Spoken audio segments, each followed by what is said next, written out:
Assalamualaikum warahmatullahi wabarakatuh. Selamat sore, selamat bertemu kembali dengan channel kita Wildan Saputra Family. Untuk kali ini saya akan sedikit membagikan kepada teman-teman ya tentang masalah kelemahan pada karbu mio ya. Karbu mio itu punya kelemahan ada pada di bagian karbu pertama, kedua pada bagian CVT ya. Yang sering sekali untuk karbu mio yang model lama ya, model karburator itu punya kelemahan ada pada karbu dan CVT ya. Yang tadi ceritanya itu ini sedikit cerita masalah ini sudah saya tangani. Mengapa kok tadi tidak bikin tutorial ya, karena kita ini apa itu waktu ya, terbentur waktu. Jadi untuk pekerjaan yang begitu banyak, jadi yang punya itu nungguin, jadi kita nggak bisa apa itu bikin tutorial ya.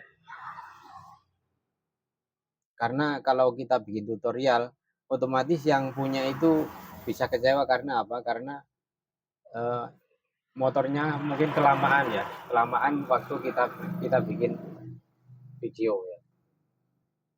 Jadi gini, untuk yang pertama, untuk Mio ya, Mio yang model karbu ini punya kelemahan pada karburator.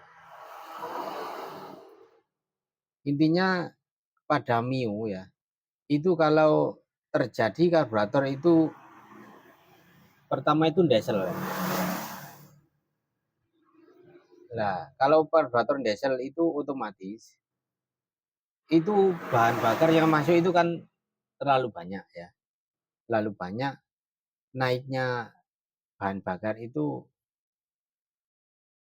kebanyakan ungkul-ungkul nggak bisa mengkabut ya. Itu dikarenakan setelan atau koin yang ada katup kupu-kupu ya, katup kupu-kupu atau koinnya itu ya. Itu kemungkinan besar ya,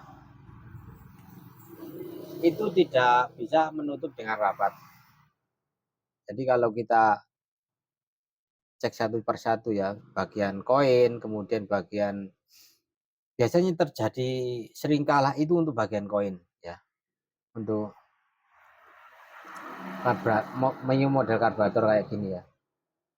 Nah ini tadi kan pertama itu diesel ya, otomatis kalau karburator diesel itu kan matian ya.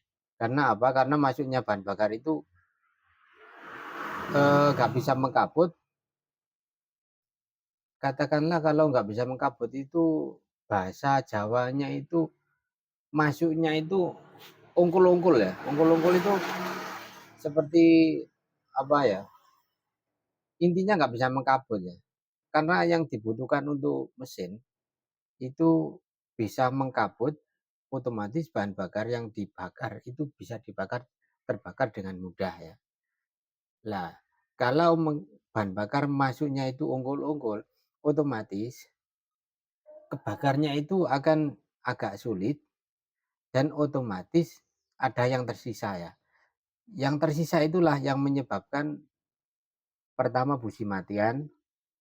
Nah, kemudian yang kedua itu stasioner putaran langsamnya itu nggak bisa stabil ya. Itu untuk karburator yang itu Mio yang model karburator.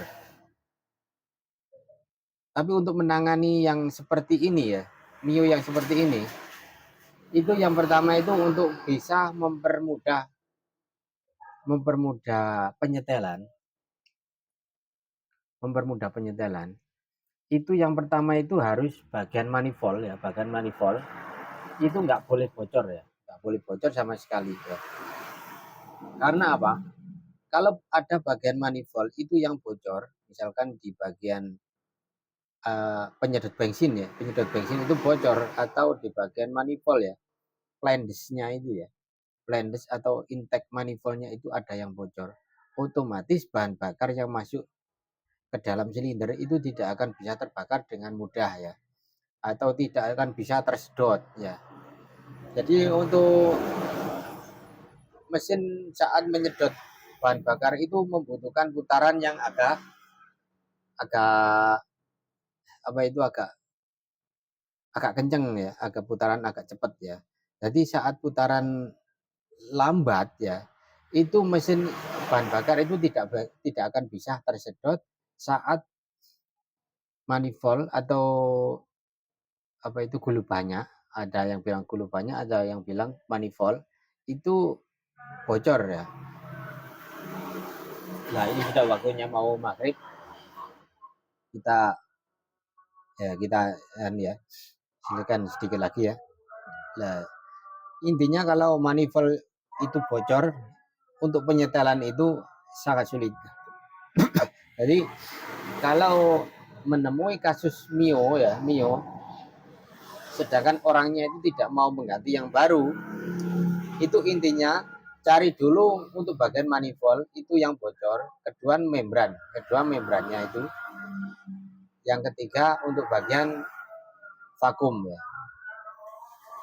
Nah, dan yang ketiga itu adalah bagian apa itu koin, katup kupu-kupu yang digerakkan untuk gas gitu ya. Ya. Jadi urutan pada karburator itu saat kita mau melakukan penyetelan itu harus dibongkar dulu supaya tahu ya. Ya mohon maaf ya karena tadi terlalu banyak pekerjaan, jadi kita itu tidak bisa bikin tutorial ya. Ini karena lain daerah mungkin lain orangnya ya. Karena kalau kita ini saat pekerja ya, orangnya menunggu. Kemudian kita ini bikin tutorial otomatis orangnya marah ya. Kita menjadi istilahnya kan pekerja yang baik atau buruh ya, buruh pada pemilik motor ini kita harus bisa melayani dengan baik. Makanya kita ini saat mengerjakan motor itu tidak bikin tutorial ya. Ya, misalkan ada teman-teman yang misalkan kurang paham atau misalkan menemui kasus yang seperti ini ya, seperti motor ini tadi ya, matian, hidupnya sulit ya. Kemudian boros, jadi bisa komen ya. Ya komen di kolom komentar untuk seputar video yang saya bikin ini ya. Ya ini coba saya nyalakan. Ini posisinya sudah normal untuk bagian karburator. Walaupun rusak parah, kata pemiliknya jangan diganti, akali saja, kita akali akhirnya ya.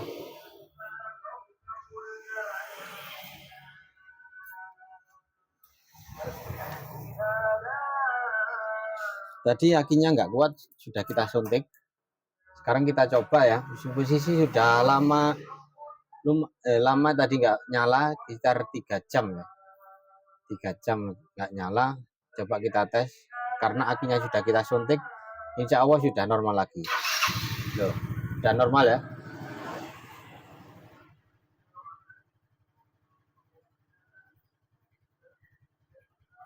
Posisi normal ya.